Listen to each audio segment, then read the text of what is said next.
नमस्कार, मैं हूं राहुल झा और आप देख रहे हैं भारत पोस्ट न्यूज़ 7। तो आइए आज हम चलते हैं, आम पब्लिक का व्यू जानते हैं कि ये साल 2020 उनके लिए कैसा रहा। कि ये पूरे साल में कभी स्टार्टिंग में आप शाहीन बाग का धरना देख लीजिए या चांद बाग का दंगा हो, फिर पूरे वर्ल्ड, पूरे दुनिया कोरोना महामारी से, और अब लास्ट में भारत में किसान आंदोलन। तो आइए, अभी हमारे साथ है नव भारत निर्माण के अध्यक्ष श्री झा जी। आइए इनसे जानते हैं।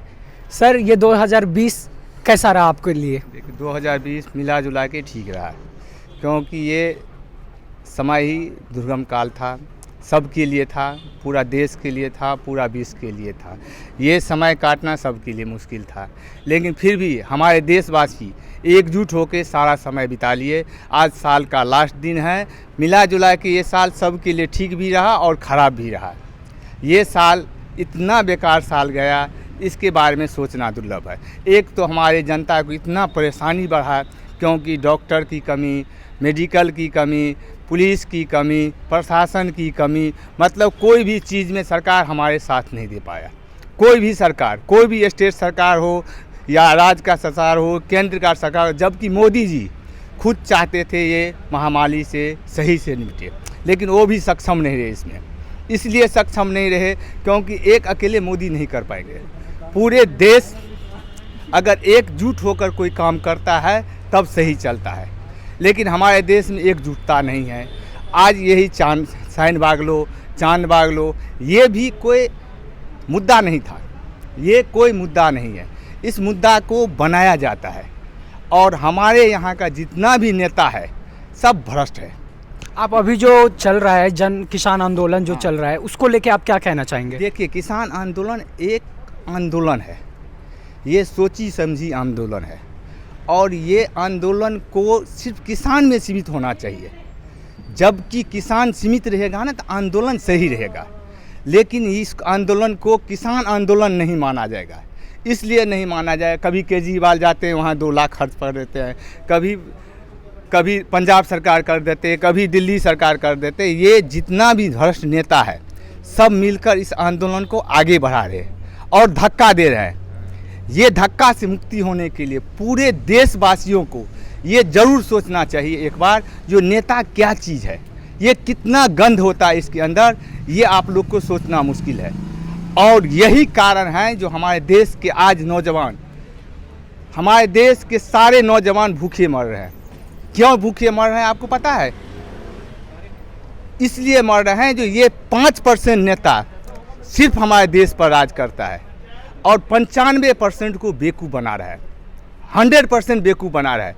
आज अगर हमारे देश एकत्रित होकर एक देश एक प्रदेश के रूप में आवाज़ उठाए, एक देश एक प्रदेश के रूप में आवाज़ उठाए, और एक सिर्फ राष्ट्रपति का इलेक्शन करे पूरे देश में, स्टेट में राज्यपाल सिर्फ 10,400 कैबिनेट जितना होगा ना, उसको सीमित करके हम 10 कैबिनेट में रखें और सही ढंग से सुचारू रूप से चले, तो हमारे देश में किसी चीज़ की कमी नहीं है। हमारे देश सोना का चिड़िया है, हमारे देश सोना का चिड़िया है। इस हमारे चिड़िया से पूरे विश्व चल रहा है। ओके सर, तो 2021 से क्या उम्मीदें हैं? देखिए, 2021 मार्च तक हम लोग का सही नहीं रहेगा। इसलिए नहीं सही रहेगा, वैक्सीन आने के बाद भी वैक्सीन को रोक दिया गया है। ऐसा किसने कहा? हमने बता रहे हैं। अगर वैक्सीन आ गया तो क्यों नहीं वैक्सीन लग रहा है, क्यों रोका हुआ है? ये 26 जनवरी का इंतजार, 15 जनवरी का, ये सिर्फ इसलिए हो रहा है इंतजार जो कोई पार्टी चाह रहा है जो हम अपने देश में वर्चस्व बना कर रखें। चाहे बीजेपी हो, कांग्रेस, मैं किसी का नाम नहीं ले रहा हूँ, चाहे कोई भी पार्टी हो, एवरीबॉडी, सारे पार्टी ये सोच रहे हैं जो अपना वर्चस्व बनाए। हम घोषणा करें मंच पे होकर, 36 इंची सेना ले सीना चौड़ा करके हम घोषणा करें हम वैक्सीन बांध रहे हैं। अरे ऐसे थोड़े बांटता है। वैक्सीन मतलब है हमारे देश के लिए वैक्सीन बना है, वो हर स्टेट को दे दो, हर राज्य में दे दो, जो सुचारू ढंग से चले। कोई जरूरी है 26 जनवरी घोषणा करना वैक्सीन का? अरे बन गया दो फटाफट, 5,000 बना, 10,000 बना, 25,000 बना, वो वैक्सीन बांटो, कम से कम 25,000 तो ठीक होगा। हैं, डॉक्टर का कमाई तो मरेगा। अब कोई कोरोना नहीं है, हॉस्पिटल जाओ, साला कि इसको फलाना कोरोना है, उसको कोरोना है। कोरोना का एक बहाना बना दिया है सारे नेता। सारे नेता ने मिलकर कोरोना का बहाना बना दिया और अपने पार्टी के संचालित ढंग से चलना चाह रहा है। ऐसे नहीं देश चलता है सरकार। बहुत बहुत धन्यवाद जाजी। एक सेकंड और रुकिए। हमारे देश में पता है कितना बेरोजगार है। हर स्टेट सरकार अगर चाहे ना, कोई स्टेट सरकार नहीं जिसमें 10 लाख सीट खाली नहीं है स्टेट में। हर स्टेट में 10 लाख से ऊपर सीट खाली है, लेकिन वो एक ही वैकेंसी नहीं निकाल रहा है। वैकेंसी निकालेगा तो नेता का पेट कहाँ से भरेगा? नेता का पेट कहाँ से भरेगा? वैकेंसी निकालेगा, उसका जो गाड़ी का तेल का खर्च कहाँ से निकालेगा? अपने बच्चे का वो जो ऐशो आराम जो करे होटल में, उसका बच्चे का खर्च कहाँ से निकलेगा? ये सब जो समस्याएं हैं, इसमें आप सरकार को कहाँ तक दोषी मानते मैं हैं? 100% सरकार को दोषी मानता हूँ। अभी आपने कहा कि सिर्फ अकेला सरकार से कुछ नहीं हो सकता है, सबको सहयोग करना इसलिए पड़ेगा, तो आप क्या कहना चाहेंगे? सुनिए, किसी भी घर में एक गार्जियन होता है, गार्जियनशिप चुनते हैं। हमारे देशवासी ने एक गार्जियनशिप चुनता है किसी, जैसे हम राज्य में राष्ट्रपति को चुनते हैं, प्राइम मिनिस्टर को चुनते हैं। क्यों चुनते हैं? ये हमारा गार्जियन है देश का। अगर वो गार्जियन ही खराब हो जाएगा तो हमारा बच्चे का क्या हाल होगा? हमारा गार्जियन अगर खराब हो जाएगा तो क्या दशा होगा देश का? ये भी सुनिए ना, वही हाल है इस देश का। हमारा गार्जियन से भी चाहता पहले हम अपना भर पढ़ लो, बच्चे जाए भाड़ में, बच्चे जाए भाड़ में, समझ गए ना? इसीलिए अरे उसका बाल बच्चा नहीं है ना, उसके पड़ोसी को बाल बच्चा है ना। हैं? सर आइए, अभी हमारे साथ और भी लोग मौजूद हैं, आइए इनसे जानते हैं। सर आप बताइए, आपके लिए साल 2020 कैसा रहा? हमारे लिए साल 2020 बहुत ही अच्छा रहा। घर में हम बैठे रहें, समझ पाएँ परिवार क्या होता है, समझ पाएँ झाड़ू कैसे लगता है, पोछा कैसे लगता है, बर्तन कैसे धोते हैं। अच्छा, एक बात बताइए, अभी जो किसान आंदोलन हो रहा है उसको लेके आप क्या कहना चाहेंगे? अभी तक गए नहीं है, मौका मिला तो जाएंगे वहाँ पे। तो आइए, अभी हमारे साथ और भी लोग हैं, उनसे पूछते हैं। मैम आपका नाम क्या है? अनन्या, आप ये बताइए कि ये साल 2020 जो सबके लिए चुनौतियों से भरा रहा, कहीं दंगा हुआ, कहीं फसाद हुआ, कहीं धरना हुआ, कोरोना महामारी आया, अब जाके किसान आंदोलन हो रहा है, ये सबको आप किस नज़रिए से देखते हैं, क्या कहना चाहेंगे? इस सब में जो हो रहा है, इस सब में सरकार को आप कहाँ तक दोषी देना चाह रहे हैं? सरकार, किसानों के मामले में तो सरकार ही दोषी है, सरकार के अलावा कुछ नहीं है। आई होप कि 2021 में या फिर आने वाले टाइम में ये जो भी हो बदले, सब बदले। उम्मीद रखते हैं सरकार कुछ एक्शन ले और जो देश में जो हो रहा है उसको प्रोटेक्ट करने की कोशिश करे, जो राइट्स वायलेट हो रहे हैं उनको प्रोटेक्ट करें। तो हम इसी उम्मीद में हैं। कोरोना वायरस का तो ये है कि वैक्सीन आने में है, तो 2021 होपफुली बेटर हो सकता है इससे, पर भी नेवर नो। मैम ये बताइए, जब लॉकडाउन लगा तो उस टाइम आपने क्या किया? आप जैसे लोग और भी होंगे युवाएं, आपको क्या लगता है उस टाइम युवाएं क्या कर रहे थे लॉकडाउन के टाइम में? लॉकडाउन के टाइम पे सब कोई इनर सेल्फ में इंटरव्यू कर रहा था जी। आधे लोग कुछ मेडिटेशन में इन्वॉल्व हो गए थे, कुछ अपने सेल्फ हीलिंग्स में इन्वॉल्व हो गए थे। सब ने अपने बेटरमेंट के लिए कुछ ना कुछ किया है। आइए, अभी हमारे साथ और भी लोग हैं, आइए उनसे जानते हैं कि साल 2020 उनके लिए कैसा रहा। तो सर आपका नाम क्या है? सीपी उपाध्याय। सीपी उपाध्याय जी, आप ये बताइए कि साल 2020 जो सबके लिए चुनौतियों से भरा रहा, आप स्टार्टिंग करते हैं, आप शाहीन बाग के धरना से लेके चांदबाग का दंगा, कोरोना महामारी, अब जाके किसान आंदोलन, तो ये सब को आप किस नज़रिए से देखते हैं, क्या बोलना चाहेंगे? ये तो दंगा और शाहीन बाग का जो भी है प्रदर्शन, किसान का जो भी प्रदर्शन है, ये नेताओं का प्रेरित है, फर्जी है, क्यों जनता को गुमराह करने की बात है। अभी बीजेपी सरकार जो भी कर रही है वो देश के हित में, समाज के हित में कर रही है। रही बात बीमारियां, तो बीमारियों से जो लॉकडाउन हुआ उससे सभी लोग घर में बैठ जाने के कारण आर्थिक स्थिति सबकी गड़बड़ा गई और सभी लोग अब अपने अपने बिजनेस में लग गए हैं, तो थोड़ा थोड़ा इम्प्रूव हो रहा है, लेकिन फिर भी लोगों को अभी दिक्कत का सामना करना पड़ रहा है। इसमें सरकार की कोई दोष नहीं है, जो भी दोष है वो प्रकृति की है और प्रकृति की वजह से लोगों को घरों में कैद होना पड़ा और आर्थिक संकट का सामना करना पड़ा। तो अभी जो रिसेंटली चल रहा है जन आंदोलन, किसान जो मांग कर रहे हैं, वो आपको क्या लगता है? ये किसान का आंदोलन नहीं, ये बनियों का, व्यापारियों का प्रायोजित एक आंदोलन है जिसमें किसान को मोहरा बनाया जा रहा है।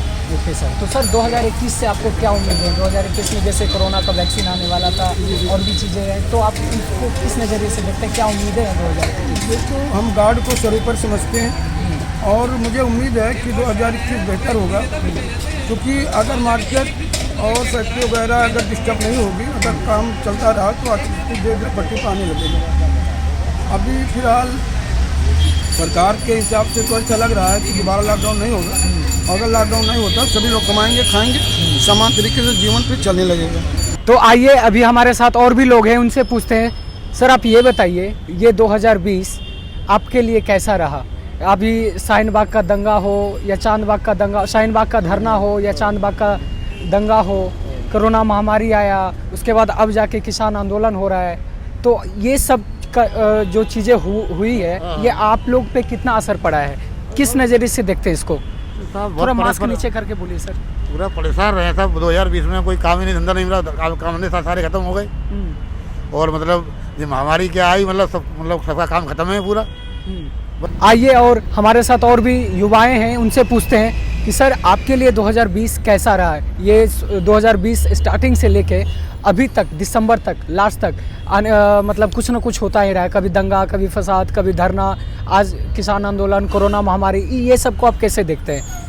सर मैं ये देखना चाहता हूँ कि मतलब जो अपना पीछे वाला साल है वो ज़्यादा से ज़्यादा तो कभी आ ही ना।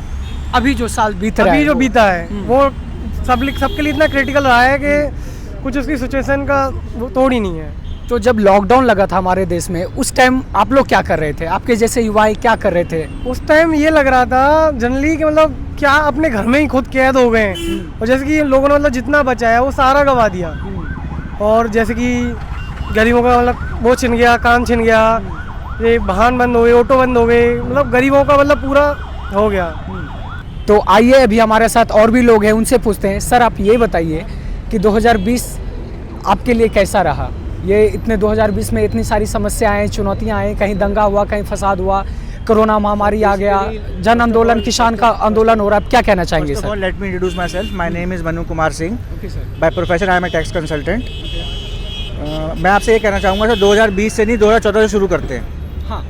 जब से ये बीजेपी गवर्नमेंट आई थी, और जो हमने जिस बेसिस पे इनको वोट दिया था कि करप्शन को कम करेंगे, ब्लैक मनी लाएँ, बाहर से लाएंगे, जो उन्होंने सो कॉल जुमलेबाजी पेश की थी कि 15 लाख रुपए सबके खाते में आएंगे, 2 करोड़ रोजगार मिलेंगे, जबकि ऐसा कुछ हुआ नहीं। बैंकों का एनपीए बढ़ता गया, सरकार पे बोझा बढ़ता गया, क्रूड ऑयल के प्राइसेस क्रैश हुए, और पब्लिक की जेब से उन्होंने पैसा निकाला। फॉर एग्जांपल जून 2014 में I purchase a new car. At that time उस समय पे क्रूड ऑयल 120 से 130 डॉलर के बीच में था, और उस समय डीजल का दाम दिल्ली में 50 से 51 रुपये के बीच में था, और पेट्रोल 61 रुपये था, 61 से 62 रुपये था। और आज के टाइम पे तब से आप देख लीजिए, फ्रॉम अगस्त 2014 क्रूड ऑयल के प्राइसेस इंटरनेशनल मार्केट में लगातार क्रैश हुए हैं, और आज के टाइम पे जो करंट प्राइस है वो 45 से 50 डॉलर के बीच में है। तो सरकार हमको 26 रुपये का पेट्रोल 90 रुपये का दे रही है, और 20 से 24 रुपये का लीटर का डीजल 73 रुपये में दे रही है। इसका इम्पैक्ट क्या पड़ता है? डीजल से ट्रांसपोर्टेशन कॉस्ट बढ़ती है, उससे इन्फ्लेशन होता है, मार्केट चीज़ों के दाम बढ़ते हैं, महंगाई बढ़ती है। बिल्कुल। और पिछले 6 सालों में आप कैलकुलेट करेंगे तो एक्साइज ड्यूटी इतनी बढ़ा दी इन्होंने पेट्रोल डीजल पे। अप्रॉक्सीमेट 2014 में डीजल पे एक्साइज ड्यूटी थी 4 रुपये 80 या 20 पैसे, मुझे एग्जैक्ट करेक्ट फिगर याद नहीं है, और पेट्रोल पे थी 10 रुपये 20 या 30 पैसे।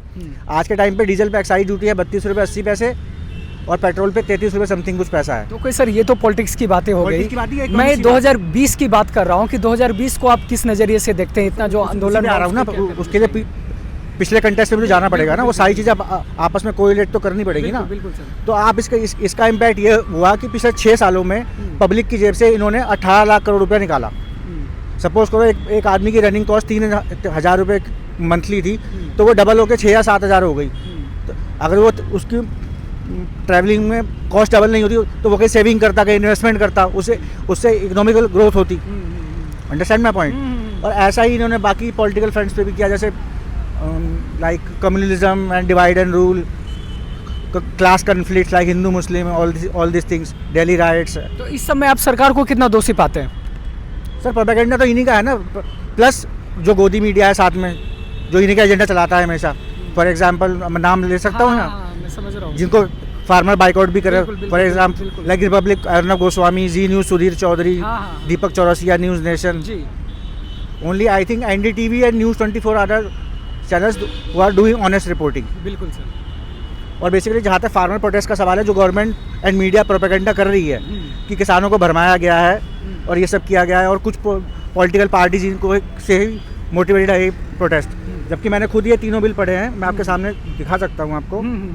मैं कैमरामैन से रिक्वेस्ट करूंगा जरा मैं इनकी फार्मर बात नहीं को हूँ। देखे क्या बोलना ये चाह देखिए, रहे हैं। मैंने खुद ये तीनों बिल पढ़े हैं। एक ये 2 पन्नों का एसेंशियल कमोडिटी एक्ट है, आप खुद इसको देख सकते हैं और पब्लिक को क्या बोलते हैं वो कर सकते हैं। इसमें क्लियरली लिखा हुआ है होर्डिंग्स के लिए। एक मिनट सर दिखाइए, ये थोड़ा देखिए मेरे सर। कैमरामैन को दिखाइए। कि सेक्शन 2(1)(a) क्लॉज ए जो होर्डिंग का वो है। जी sir. Any action on imposing stock limit shall be based on price rise and order for regulating stock limit. First clause 100% increase in retail price of horticulture produce, 50% increase in retail price of non perishable agriculture food stuff. मतलब अगर एक कोई 30 रुपये kilo का आटा है, जब तक वो 60 रुपये का नहीं होगा उस पर ये एक्ट लागू नहीं होगा। तो जो बड़े बड़े होर्डिंग करेंगे तो वो धीरे धीरे करके दाम बढ़ाएंगे, 30 का 35 करेंगे, 40 करेंगे, 45 करेंगे, तो इसमें फार्मर का भी नुकसान है और आम पब्लिक का भी नुकसान है। तो अभी जो किसान आंदोलन हो रहा है उनकी जो मांगे हैं, मतलब आप क्या कहना चाहेंगे? और उसको लेके आप? बाकी जो 2 एक्ट है, हाँ। मेरा ये ओपिनियन है कि फार्मर जो प्रोटेस्ट कर रहे हैं वो अपनी जगह बिल्कुल सही है। और ये तीनों एक्ट जो ऑर्डिनेंस के जरिए लाए गए हैं, हाँ। इसकी तैयारी 2017 से हो चुकी थी। अच्छा। 5 जून को जो ऑर्डिनेंस आया था उससे पहले ही 14 राज्यों में 1280 साइलोज बन के तैयार हो चुके हैं, और कोई भी साइलो अप्रॉक्सीमेट 100 एकड़ से कम का नहीं है। ओके सर, अब ये बताइए 2021 को क्या उम्मीदें हैं उससे? 2021 से नया साल से क्या उम्मीद? मैं कोई एस्ट्रोलॉजर तो नहीं हूँ, हम तो बस ये उम्मीद करते हैं सरकार को सद्बुद्धि आए। ये सिर्फ पॉलिटिकल एजेंडा को छोड़ के कहाँ पे विधायक खरीदने हैं, किसकी सरकार गिरानी है, किस पे रेट पड़वानी है, उसको छोड़ के देश की तरक्की और ग्रोथ पे कंसंट्रेट करे, फालतू चीज़ों में अपना टाइम वेस्ट ना करे। जी बहुत बहुत धन्यवाद। और जो मंत्री हैं, जो उनके मंत्रालय हैं, उसी पे कंसंट्रेट करे। अब फार्मर प्रोटेस्ट में रक्षा मंत्री का क्या काम, गृह मंत्री का क्या काम? उसके लिए एक मंत्री है ना, कृषि मंत्री, जी जी जी। जिनके लिए उसको सैलरी मिलती है, जी। आपके हमारे पैसे से ही जाती जी, है। जी, जी, जी। तो बाकी सारे अपना काम धंधा छोड़ के इसमें क्यों कुछ जाते हैं, समझ नहीं आता। तो जैसा कि आपने देखा कि सभी आम पब्लिक थे और जो भी लोग थे सब ने अच्छी राय दी, अपनी अपनी राय दी। और इसी के साथ आप सभी को भारत पोस्ट टीम की तरफ से 2021 का नए साल का शुभकामनाएं। Thank you. सब्सक्राइब करें भारत पोस्ट न्यूज़ 7 को और प्रेस करें बेल आइकन ताकि मिलती रहे हर अपडेट।